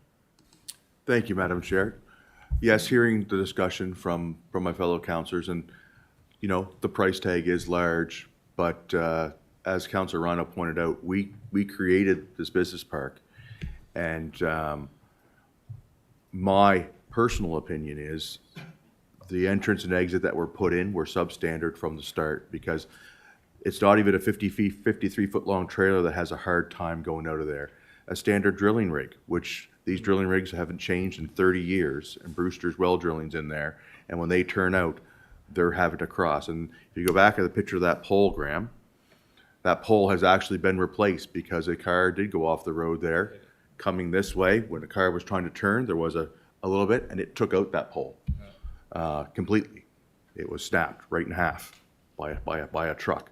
So there has been an accident. Luckily, no fatality, but at this exact location. So I do believe, as Councillor Rhino said, we have an obligation to improve the situation and make it acceptable to the standards of today. And I think this can be a good lesson that as we do things in the future, the minimum standard we shouldn't be looking at, because we have to look at what the standard is now and going forward. Like if you're coming to a point and you know that you're probably going to need to have a turning lane somewhere in a new subdivision road that's going in because of the number of homes that are going in there, we should be looking ahead to make sure that that is included in the initial design, not having to try to fit it in 6, 8, 9 years down the road when it comes up. We have to go away from the minimum and look at the optimum when it comes to certain things, and especially requirements when roadways and intersections are going in, because as Councillor Musa said, you know, there is no lights, there is no stop sign, there's no break here. And it's a dangerous stretch of highway, as the Director of Infrastructure said. There has been multiple deaths and multiple near misses as well. What you don't know is that ditch is about 13 feet deep. Like you go off there, a car goes in that ditch, you don't even see it when you drive by. It's gone. It is very, very deep. So it's, you know, when you're looking at anything coming and rolling, yeah, it's a big drop. So this motion is for the design, and then we'll come back and we'll talk about the funding and everything at a later time. So I'm going to move the recommended motion that we take the $30,000 allocated from the land sales reserve to fund the project. Okay. Moved by Councillor Perry, seconded by Councillor Tingley, and we've still got people on to speak. Next is Deputy Warden McPhee. Thank you, Madam Chair. Mine's on a slightly different slant. I'd just like to point out that Councillor Perry was in error when he said that he would not move the recommended motion at that time to allow discussion. We are only supposed to discuss the motion. So we should have moved the motion at that time and then discussed the motion. A fine example of all this extraneous talk that we've had here, didn't discuss the motion. So I know that's not what council's used to doing, but that is what we're supposed to do. We should consider following Robert's rules. Thank you. Well, if I may, Actually, we do need to have conversation time about the topic, and maybe, I think he was allowing that the motion would come after that conversation time. If, I'm just going by the training that myself and a couple other counselors took, and that definitely is not what we were told. We were told that you only discuss motions, that you make the motion and then you discuss it. okay. That's all I'm saying. I'm not, don't shoot the messenger here. It's just simply, Okay. this is what we were told. Maybe we should start looking at following the Roberts rules. Okay, thank you, Deputy Warden. Yeah, my Ralston. understanding from any training I have taken, and I understand that the discussion is to be to the motion, but the recommendations that I have always had is that when a topic comes up, that there is a time for asking questions and gathering information before the motion is put to the floor. So I'm assuming that that was Councillor Perry's intent. And sometimes we do stray and we get into discussion before the motion's on the floor. And, but it's a fine line when you're chairing a meeting, and I would support the chair and her call on this one. Thank you. Thank you, Madam Warden. Next to speak? Was that all? Well, Councillor Deputy just Warden? would like to make it, I wasn't criticizing the chair and her decision. Thank you. Thank you. Next to speak is Councillor Tingley. Through the chair, the way I look at this is a concern was raised to us of the risk at this intersection. Staff has looked at it. They determine it's a risk. I don't know what needs to be done at the intersection, but I certainly would be willing to hear what a consultant has to say should be done or not be done. Maybe, who knows what's going to come out of that report. So that's the reason I second the motion. And I'll just mention, based on what Councillor McPhee said, that was the instructions we received when we received the training. Well, this is not. I'm not criticizing either. You know, if you want to call it a Okay. point of order. Okay, so this is not to the motion at this point, so. Okay. Okay, thank you, Councillor. Next to speak is Councillor Musa. Thank you, Madam Chair. Jesse, do we have to do both intersections? Like, I don't think the other one have a lot of truck traffic up there, and is not in a bad shape like this one. But can we like talk to the businesses? Like, I know the businesses that use it, like mostly Rice Concrete and probably Irving in the future. Can we put a sign like heavy truck use this intersection instead of the other? Like, could we do that, or is that something that we could explore? I don't know. Just to reduce the cost for taxpayers. So. Through Madam Chair, my recommendation is to actually design both. There is a need on both. The choice on governance and construction, I think that's where you get into the choices of, okay, large size vehicles go this route or not, and have it. But they're through the turning review from WSP, the update I got from the team was that work, if they were both open for the same level of service, they'd both need to have some work done. Okay. The one off Richard John Drive looks a little easier from a technical stance to widen, but it's still required for a turn radius. Okay. Sounds good. Thank you. Thank you, Councillor. Next to speak is Warden Rolston. Speaking in support of the motion, having listened to the discussion, perhaps if this was a three-way signed intersection with stops. A three-way signed intersection with signs at all points of the intersection, you could, as Councillor Hebb described, you could back the stop sign up and allow for more room for turns, but when there are no stop signs or street lights or anything there on the provincial road that runs through, I think it becomes more difficult. Certainly support the money for the study. We can have lots of debate on, once we find out more costs and that, but I do tend to agree that this is a business park that we have developed, and therefore we do have some responsibility to provide those folks who have bought this land and established businesses in this business park. And I would agree that we have some responsibility to have adequate entrance and exit to the building park. Thank you. Thank you, Madam Warden. Councillor Head. Thank you, Madam Chair. I will not be supporting the motion. The reasons is that there's so many Department of Transportation roads out there that you have to cross a center line, and I'll use an example of 214 and 14. If you're turning towards Harbour Land, even a tandem truck has to go over that. There's no street lights or nothing there. When you get to Milford, you want to turn and go towards Lance, same thing. You've got to go over the center line there. Just about every road in Nova Scotia with Department of Transportation roads, there are very, very few that you can pull out of that there without crossing the center line. And you know, if there's multiple accidents, that's, I don't know that how that works there.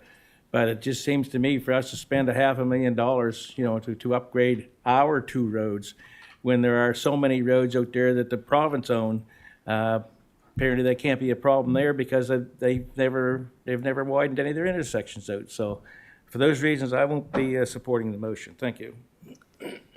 Thank you, Councillor. Question. Question's been called. We'll go to the vote.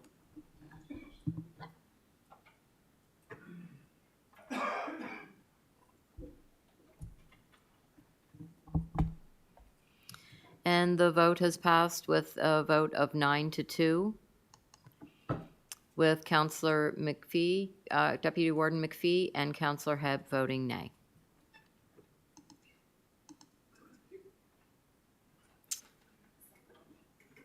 There is a second motion. There is a second motion. Second motion? Thank you.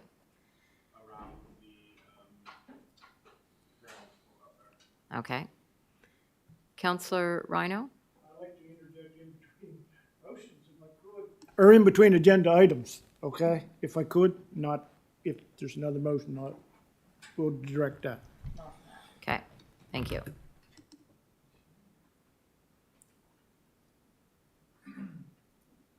Okay, now,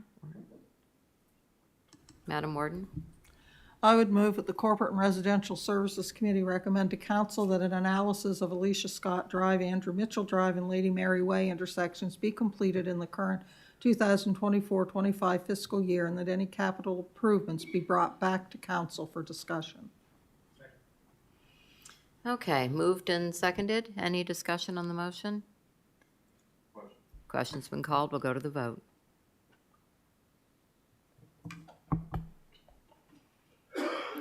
And the vote has passed with a vote of 9-1, with Councillor Hebb voting nay.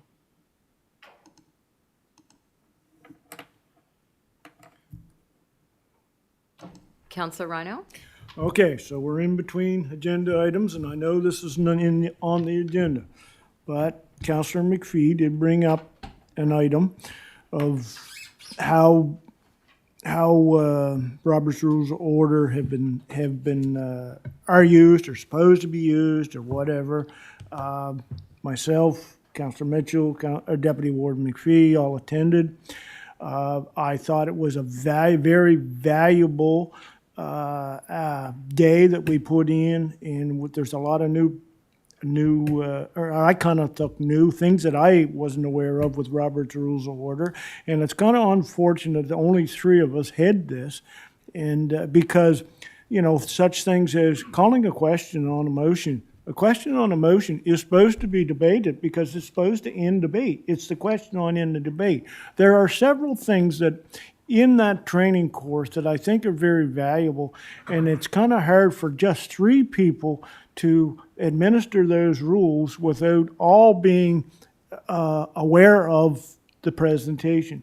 So I would hope that, it was my hope that we invite this same presenter to present to council as a training session, because it's very valuable, because people, you know, may say who haven't been on the, well, that's not the way we've been doing it, but there are rotors, and it opened my eyes quite a bit. So I'm hoping everybody would be open to further training on this from that same facilitator. I would welcome what I heard, from other councillors and Councillor Mitchell and Deputy Warden McPhee, who were there in attendance also. Thank you. Thank you, Councillor. So the time is 10:41. We had a scheduled break at 10:15, and we have one item left, one short item left. What is council's wish? It's a 5-minute item.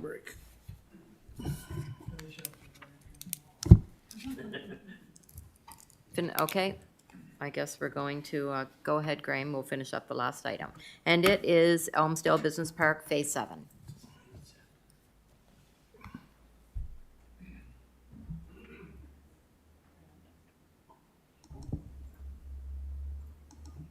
Oh, there we go. Through you, Madam Chair, thank you. And yes, for report number 3 here, we have the Elmsdale Business Park Phase 7. This report outlines is essentially that there, through council's recent investments in engineering resources and staffing, we were able to complete one of our business plan item, one of our budgeted business plan items in-house, and so we've been able to complete the concept design for the Phase 7 business park through INO. Now that this conceptual design is complete, and I'll show this here below, there's an opportunity for council to move ahead with the clearing of the land and help put us in a place for design next year to shorten our tendering and detailed construction design process in the next fiscal by going ahead with the clearing in this fiscal. So just briefly, as part of the 24-25 budget, as I mentioned, we had allocated $40,000 to the concept design. We were able to do that in-house. The conceptual design lays out an outline for just over 1 kilometer of road and approximately 33 acres of subdivided lots. And the high-level projection cost at this point is $12 million to complete this next phase of council's business park. And this is the conceptual design that was created. I should note as well that as council is well aware, the adjacent land has been purchased. And so we're working actually in discussions back and forth with that property owner to ensure that our designs sort of meet up and match where they need to match. I just wanted to make that note for council's benefit. But the opportunity to go ahead with the clearing in this fiscal as we head into the winter is available to council should they wish to do that. The high-level estimate probable cost for the clearing is in the motion here for $180,000. And that would be an allocation out of the $800,000 that was for further study in council's capital project 24-009. Thank you. Thank you, Graham. First to speak is Deputy Warden McPhee. Thank you, Madam Chair. I move that the Corporate and Residential Services Committee recommends to Council to approve the allocation of $180,000 for capital project number 24-009, Elmsdale Business Park Phase 7, for expenditure in 2024-25.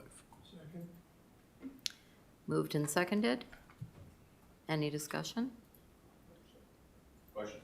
Question's been called. We'll go to the vote.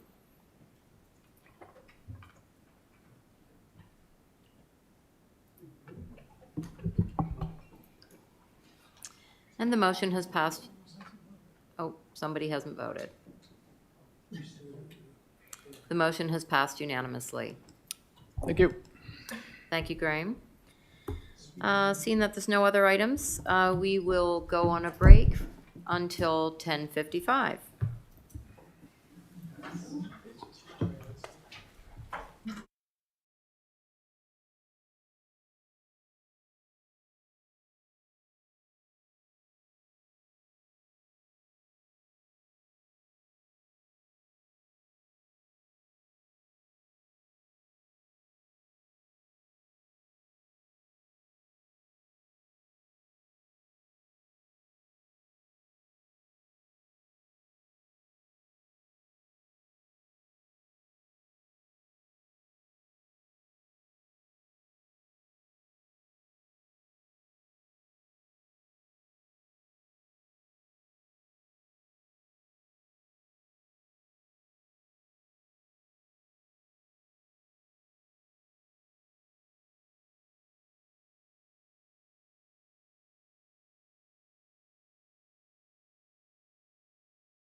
report with the CAO.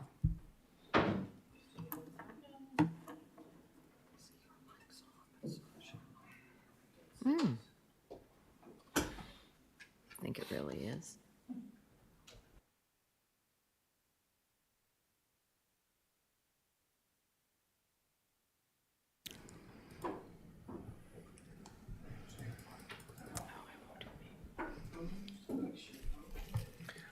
Thank you, Madam Chair. The next report on the agenda is a post-election report. We do this every year after we have an election, just to give council an update on things like voter turnout, expenses, and look at your reserves to ensure that you have enough money in your budgets or in your reserves for future elections. So we did conduct an election. Voting period was from October 10th to 19th, with the 19th being election day. We had 4 of 11 districts that held elections, and this resulted in 2 new members of the 11-member council in front of you today. The original budget for the election was $143,000. That would have included the unknowns at the time as to how many districts would actually be up for election. And the projected actual costs are coming in around $50,000. So from a reserve point of view, you're looking at about $130,000 left in your reserves post the 2024 election. And although that seems like a lot compared to the $49,000 in actual spending, if you had more districts up for election next time, which we can anticipate that you will, that $130,000 plus what you're going to put in reserves would estimate just a little bit above your upset limit. So I would certainly keep that in mind as you look at those numbers. So this report, the motion at the end will just be to accept the report and put it on file. I know you have each had a chance to look at the report, so I'm not going to go into it in great detail. Enough to say that we, along with many other municipalities across the province, have gone to fully electronic voting, and it seems to be working well from an elections point of view. The statistical data for those districts that ran elections, we had about a 40% participation rate, 40.5%. Most people, it took between 32 seconds and 50 seconds to cast their vote. So from an accessibility point of view and from a turnout point of view, electronic voting seems to be working. And in general, we did have a few complaints about not having a place to go vote. Primarily, the reason would be because they enjoyed the social outing of voting and that type of thing, when in actual fact, the Elections Act says that you're not allowed to hang out around a voting station and socialize. So I think for some, that is an element that they do miss, but very few folks, most folks thanked us for being able to vote from the comfort of their home. So there's the participation by internet and phone, mostly internet voting, but quite a few people do use the phone option as well. And again, it takes very little time to vote by phone or internet. Participation by age, we do have a significant number of people in their 80s and 90s voting by phone and also by internet. So you know, there's some misconception that seniors don't like to vote by phone and internet. We certainly didn't hear that through the phone calls that we received and by the participation turnout. So we did have voter helplines open between July and Election Day. We received 187 calls. So over a 3-month period, that's really not a lot. I think the information that IntelliVote put out through the election letters was very clear, and we didn't have a lot of questions on that. In the past election, we had quite a few calls because birth dates were incorrect. That seems to have fixed itself this election, as people weren't having the same issues entering their birth dates from the provincial voter list. So it seems to have worked. So again, there's a cost table in the report, $49,000 compared to the $132,000 that it cost us to run an election last time. A lot of that was, some of that was COVID expenses. But again, we had a cross between electronic and polls last time as well. Cost of the returning officer is outlined in the report. This time it was $10,000. Last time it was $25,000, and the time before that was $13,000. And the cost per vote. So in 2024, the cost to do an electronic and telephone vote was $14.71 per vote. Part of that is overhead, which is about $7, and then about $7 to do the actual voting itself. In 2020, the cost for a polling station vote and electronic, cost for a polling station vote was $74 per vote, and the cost to do electronic voting was $13 per vote. So quite similar for electronic, but of course that cost for that polling station is significant given the number of people who use them in 2020. And the cost to run a polling station in 2016 was $30.56 per vote, because that was the only way that we had to do voting, so that brings that cost per vote down. Again, I mentioned the birth dates for Canada Post. Birth dates were an issue before, they seem to be fixed.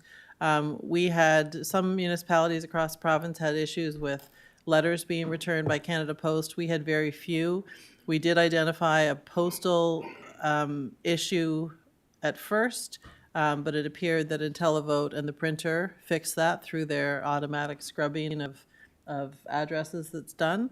So we really didn't have any issues with postal addresses this time. You know, when you send out thousands of letters, you're going to get some back. But sort of mass issues we didn't see like we've seen in past elections. Again, your reserves, if you continue to put your 25, so I should say there was a motion to put $35,000 in reserves every year following the 2020 election, but it was later decided and brought to council's attention in the following budget that we didn't increase that to $25,000 per year because council had made the move to electronic voting, bringing down the cost for your election, so that remains at $25,000 a year, and that's what's been in your budget for the last 3 years. So if we assumed that you had all your voters voting, you'd be at $190,000 if you did a fully electronic voting for next time. So we think your reserves are probably sufficient. Suggestions for 2028. We will be looking back to this report. The recommendations to council at that time, should Shirley and I still be in the seats that we're in, would be to conduct a fully electronic election, to continue to offer the helpline, and depending on the number of districts, we may need to add folks to the rotation of that helpline. And we'd also suggest that we establish 4 voter help locations throughout the municipality for those folks who do want someone to come and talk to and to sort of check your birth date or take an oath or that type of thing. And we would recommend those help locations be at the Lloyd Matheson Centre, in Maitland, Kennecott, and Mount Uniacke, and we can refine those closer to the time when the election takes place. But having someone there with a laptop or an iPad for people to actually put the vote, like go in and vote electronically if they need to, or if they need assistance. Of course, we can't vote for somebody, but providing that connection with the municipality and with that returning officer or deputy returning officer would be important for folks. So that voting assistance throughout the sort of this time, it would have been October 10th to 19th, maybe an afternoon in Kennecott, an afternoon in Walton, just some time for them, in Maitland, some time for them to come and connect with the municipality to enable them to put their vote in if they need assistance. So that's a recommendation for this report. I'm glad to take any questions. and look forward to the 2028 election. Thank you, Madam Chair. Thank you. First to speak is Warden Rolston. Thank you. Not going to comment at length because I think we'll have time to discuss this closer to the next election. Or I am going to weigh in on a couple of things. We didn't get massive returns from Canada Post because Canada Post doesn't return anything if it has a civic address on it. It just delivers it to that civic address, whether the person lives there or not. That's how it's delivered, by civic address. You could put Minimos, 60 Bond Road Extension on there, and I'd get that mail. And there were some issues that were identified with the e-voting. I'm not going to go into them at length, but because there are voter letters delivered via Canada Post to civic addresses where people no longer live, it opens the door for fraud. I'm aware of a few instances when I believe that happened. I don't think it was widespread. I don't think there's any way to completely eliminate that. Regarding the voter help stations, I fully support that, but probably far more robustly than what is outlined here. But we can have discussion on what that looks at. And the voter help stations, depending on what that looked like, because I did hear from people who would have preferred to go vote. And I don't know that they were particularly tied to the paper type of voting, but they would have preferred to go vote. So I think whatever we set up has to be simple. You know, someone to assist them, if they have their number, to put the number in. There's a tablet or something there with the name of the people running. The person sets out, the person just touches A, B, or C, whoever they want to vote for, and enter. And their instructions, something, I don't know. But I will be supporting something like that. I did have a lot of feedback from people who really liked the telephone and the internet voting as well. So I think we can refine it and perhaps make it work a little bit better. I don't know of any way to fix the issues with Canada Post deliveries. So those are my comments. Thank you. Thank you, Madam Warden. Next to speak is Councillor Musa.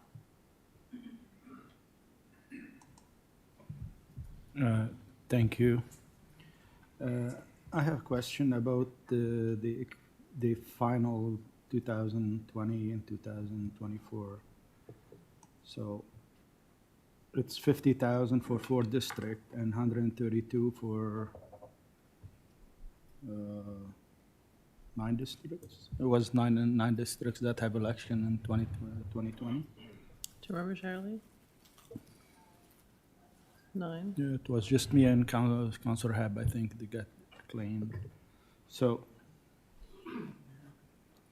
and the final 2016 is 87. So if we go back to give the chance, I like to give the people chance, like the resident chance, to go vote the traditional way, and how much that will affect the budget, like. Through you, Madam Chair, the amount is unknown, obviously, because you don't know how many polling stations you have, and you don't know how many. But the overhead costs are the same for electronic or paper ballots, with the exception of all the work that the returning officer has to do to organize the stations. You have to have a lot more staff to organize ballot stations.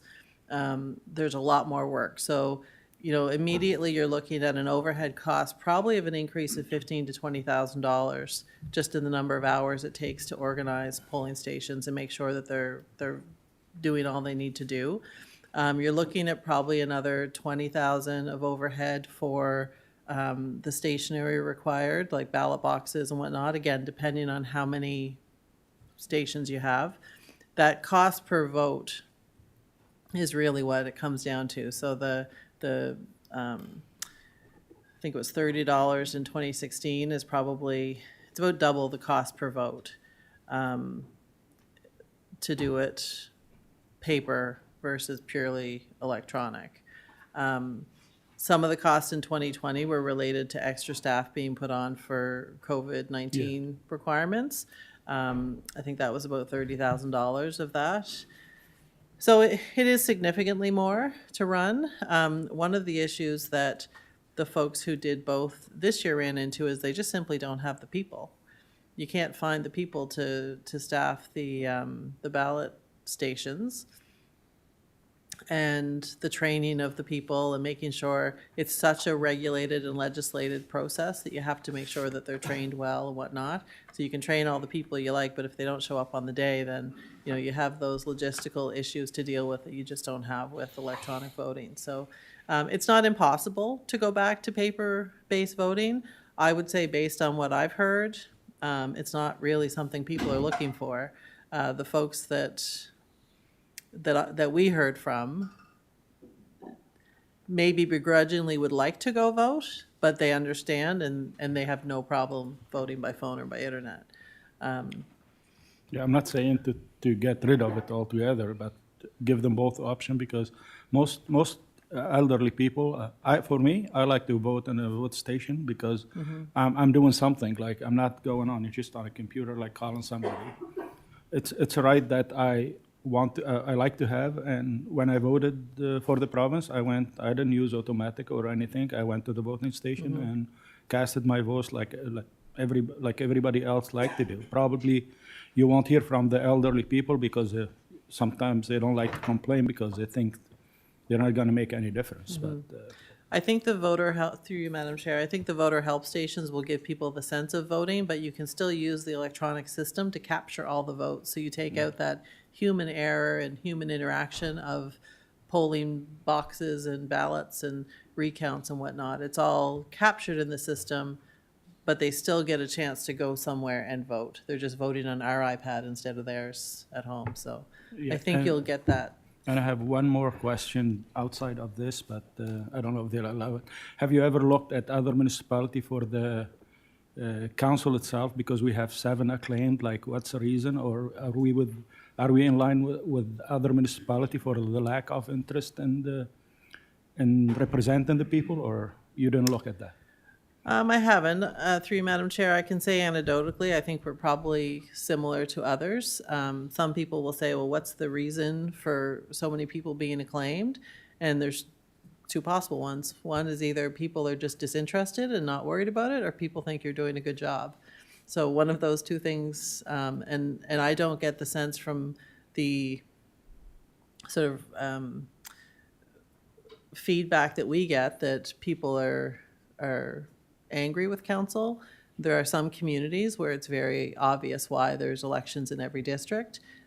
People are very angry with the councils. The councils are infighting, and it's just not a great situation in some local governments around Nova Scotia. So I think that's where you get a lot of full councils being replaced with new people. I don't, as CAO, I don't get that sense in East Hants. I mean, there's obviously reasons people are not happy with decisions the council makes, but overall, I don't get the sense that people are unhappy with the decisions council's making.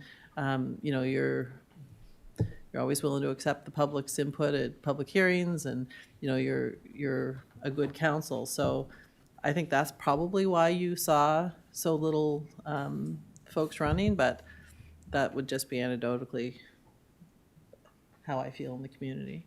Yeah, I only ask because I only ran in 2016, and the next 2 election I was acclaimed. So I was thinking maybe some reason, like we don't offer enough for people to make it attractive to people, or something like to as a part-time job or something. I don't know.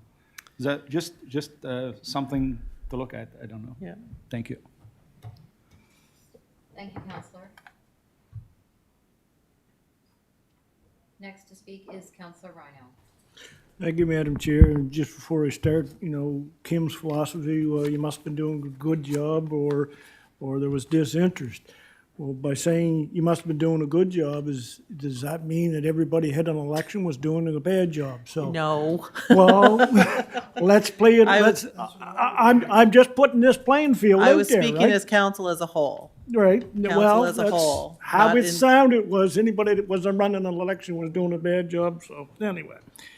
Anyway, for what I'm about to say is what I heard on the election trail, and nothing but. But I'll give my own personal opinion. I do believe that this council disrespected many seniors out there in District 5 by not having a paper ballot. I went to as many doors as possible. I didn't get to everyone, and I'll be fully admit because the region is large, and I couldn't get to everyone.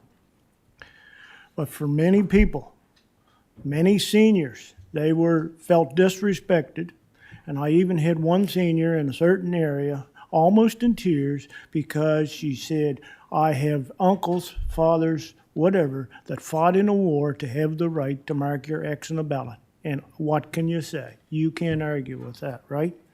You can't. You say, they ask me, why isn't there? Well, they say it's cheaper. Well, at this point, a lot of them said, money isn't everything. That right is the biggest thing to mark your X on the ballot. And that is really prevalent with the seniors. Many seniors out there said, "Well, I don't have internet." Well, I said, "Well, you'll have to exercise if you choose to vote by telephone." And many are very, very upset. They're scared. Because on one hand, we are teaching our seniors to be wary of scams and doing anything on the phone like that. But on the other hand, we're saying, okay, here, but go vote in an election. It seems controversial to itself. This is what I heard. And and I agree with it. There was people out there who were, I'm not giving any information over the phone. I said, I tried to explain to them, this is what you're going to give out. Nope, they're not going to do it. And I think, by taking that by taking that way of voting away from them, I said, for many was a disservice. Now, I did hear from a lot of younger generation, they enjoyed both ways. Right?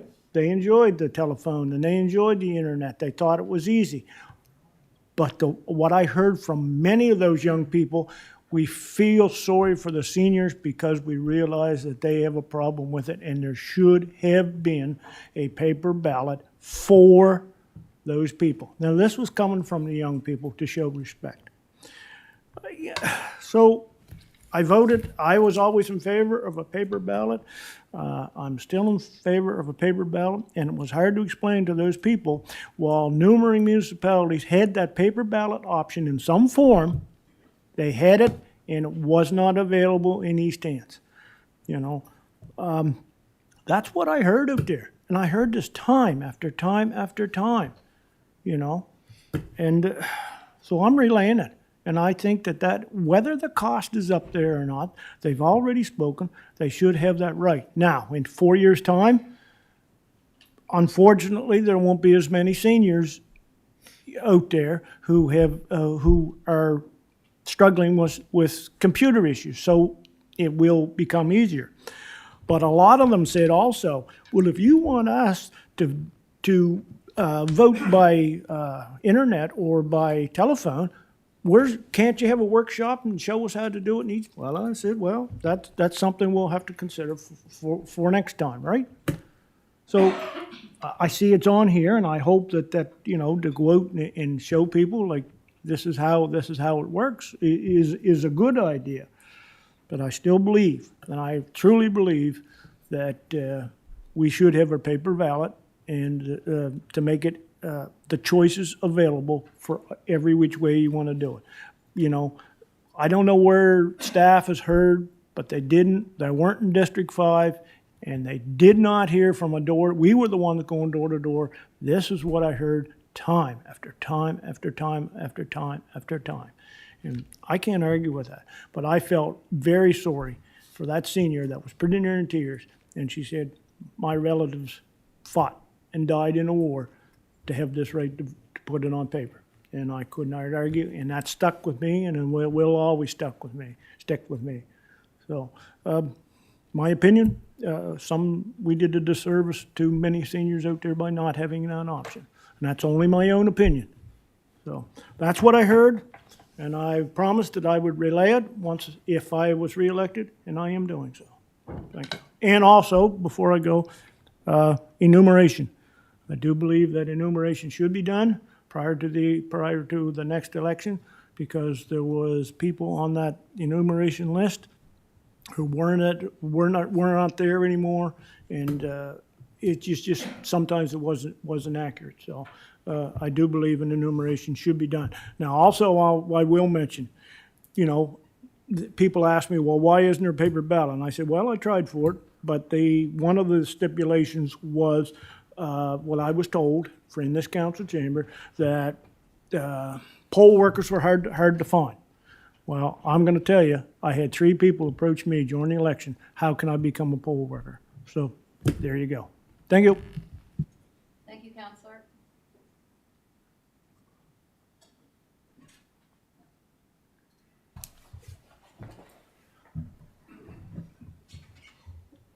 Next to speak is Counselor Mitchell.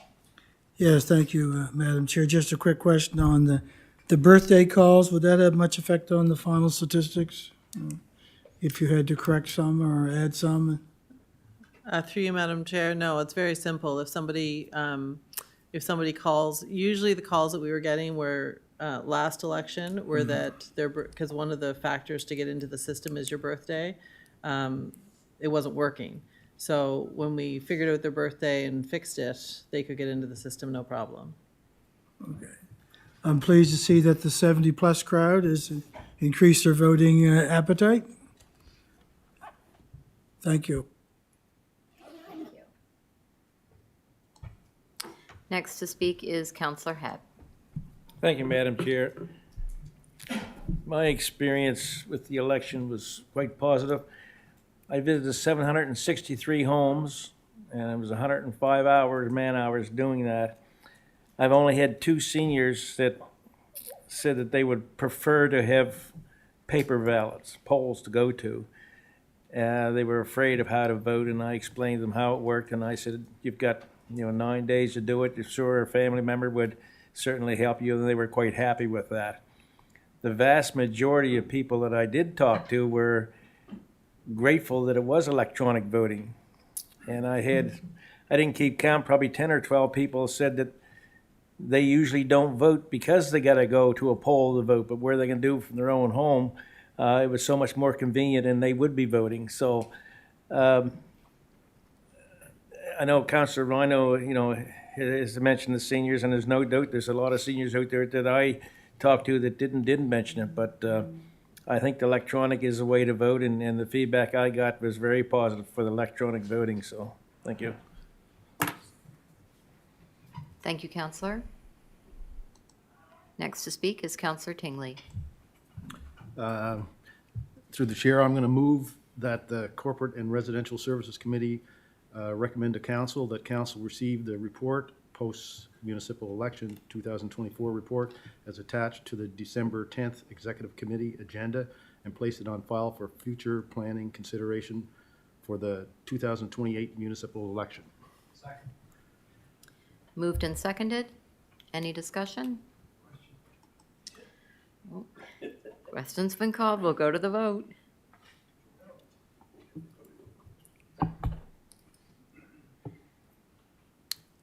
And the vote has passed unanimously. Okay, council, so we are at the time of adjournment. We still have a couple of items left on the agenda. What is your wish?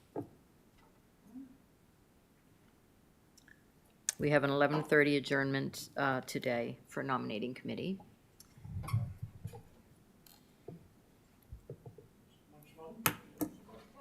Counselor Mitchell? Thank you, Madam Chair. Does the nominating committee have to meet today? Is that pressing? Shirley?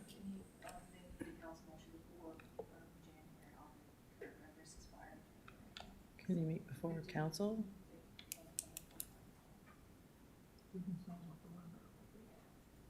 Which? Okay, well, I'll move motion to adjourn. Okay, moved and seconded. All those in favor? Uh, To reconvene at 1:30.